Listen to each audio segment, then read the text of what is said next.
خواجہ ناظم الدین کی آل اولاد تاریخ کے صفحات میں گم ہے کہ پتہ نہیں کہاں ہیں وہ۔ مولوی فضل حق عبرت کی نشانی بن کر ڈھاکہ میں دفن ہوئے۔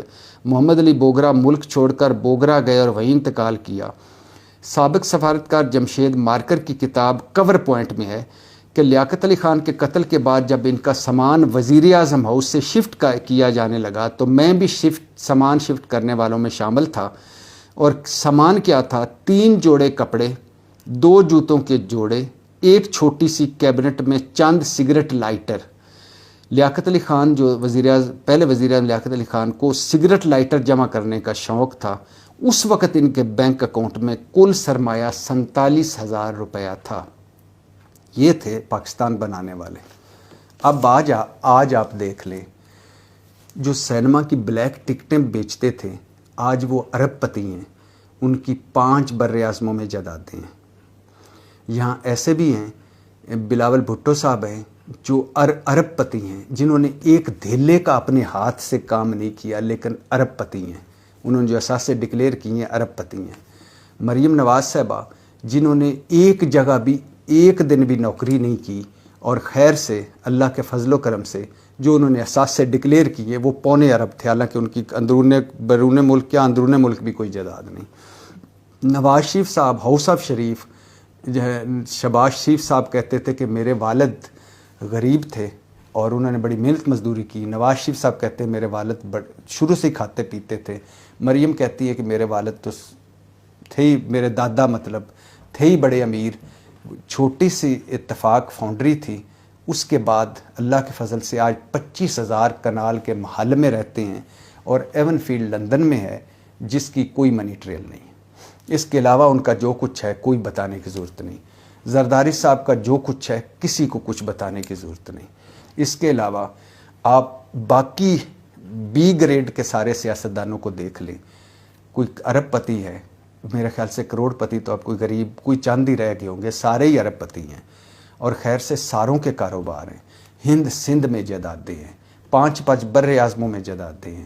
دبئی لیکس کو دیکھ لیں، پنڈورا لیکس کو دیکھ لیں، سوئس لیک کو دیکھ لیں، اس کے علاوہ سوئس بینکوں کے اکاؤنٹس دیکھ لیں، نیب میں پڑے 1100 ارب کے سکینڈلز دیکھ لیں، اس کے علاوہ اس ملک میں جائیدادیں دیکھ لیں، سرے محل دیکھ لیں، ایون فیلڈ دیکھ لیں، اپنے بیوروکریٹس کو دیکھ لیں جن میں 22,000 تو ایسے ہیں جن کے پاس ڈبل نیشنلٹیز ہیں، اور کئی ایسے ہیں جن کے گھر باہر ہیں، بچے باہر پڑھ رہے ہیں، 1.5-2 لاکھ تنخواہ ہے مگر بچے باہر پڑھ رہے ہیں اور خرچے پتہ نہیں کہاں سے جا رہے ہیں۔ یہاں مالی جو تھے، یہاں جو کلرک تھے وہ کروڑوں ارب پتی ہوئے۔ یہاں جو سائیکلوں پہ ٹھیکے لیتے تھے، خود اپنے پیچھے موٹر سائیکلوں پہ اور سائیکلوں پہ وہ باندھ کے لے جاتے تھے کپڑے، دھوبیوں کے ٹھیکے لیتے تھے، نائیوں کے ٹھیکے لیتے تھے، وہ ٹھیکیدار اتنے کہ آج وہ مافیاز ہیں اور ارب پتی ہیں، وہ اعلیٰ عہدوں تک پہنچے ہیں۔ تو اس ملک میں پاکستان بنانے والے لیاقت علی خان ہوں، بیگم رانا لیاقت علی خان ہوں، قائد اعظم ہوں، فاطمہ جناح ہوں، سردار عبدالرب نشتر ہوں، مولوی فضل حسین ہوں، حسین شہید سہروردی ہوں، خواجہ ناظم الدین ہوں، جو بھی ہوں، ان کا اینڈ کوئی پتہ نہیں کیسے ہوتا ہے، اور ان کے قسم پرسی میں چلے جاتے ہیں۔ ایک مرتبہ میں ادھر اسلام آباد کے قبرستان میں قبروں پہ ہم ایک اخبار میں رپورٹر تھا، میں قبروں پہ سروے کر رہا تھا، تو قبروں پہ جاتے جب ایک قبر کے کارنر پہ قبر تھی تو اس پہ بہت گھاس تھا، تو ہم وہ ہٹا کے کتبے پڑھ رہے تھے کہ شاید کوئی اس میں کون سی قبر ہے، کتنے پہلے کی ہے۔ تو ایک ٹوٹی پھوٹی قبر کا گھاس ہٹا کے میں نے دیکھا تو اس پہ جوش ملی آبادی لکھا ہوا تھا اسلام آباد میں۔ یہ جوش ملی آبادی وہی ہے جس کو نہرو ننگے پاؤں دوڑ کے آتا تھا اگر اس کو پتہ چلتا تھا کہ جوش صاحب آ رہے ہیں، اور جوش ملی آبادی وہی ہیں جس کو نہرو صاحب نے خود کہا تھا کہ آپ ہندوستان میں رہیں، مگر وہ پاکستان کی محبت میں آ گئے۔ تو پاکستان بنانے والے جو کروڑوں اربوں پتی تھے پاکستان بننے سے پہلے، اس ملک کی محبت میں سب کچھ گنوا کر آئے اور یہاں ایک دھیلا بھی وصول نہ کیا، اور قسم پرسی میں اور اپنے سفید پوشی میں عزت سادات بچا کے نکل گئے۔ پھٹی بنیانیں، پھٹے موزے، خالی بینک اکاؤنٹس اور کوئی گھر نہیں، اور یہاں جن کے کوئی گھر نہیں تھے، جن کے کوئی نام نہیں تھا، جن کو کوئی جانتا نہیں تھا، آج وہ ہز ایکسیلنسی ہیں، ایکسیلنسیز ہیں، آج وہ سر ہیں، آج ان کو سلام ٹھوکے جاتے ہیں. اور یعنی ملک بنانے والے کون تھے، ملک کھانے والے موجیں کر رہے ہیں. یہ ہمارا ملک پاکستان. اس میں زیادہ میں کیا بتاؤں، آپ اپنے ارد گرد نظر مار لیں کہ کس نے کتنا لوٹا اور کون کتنا لوٹ رہا ہے. پاکستان زندہ باد.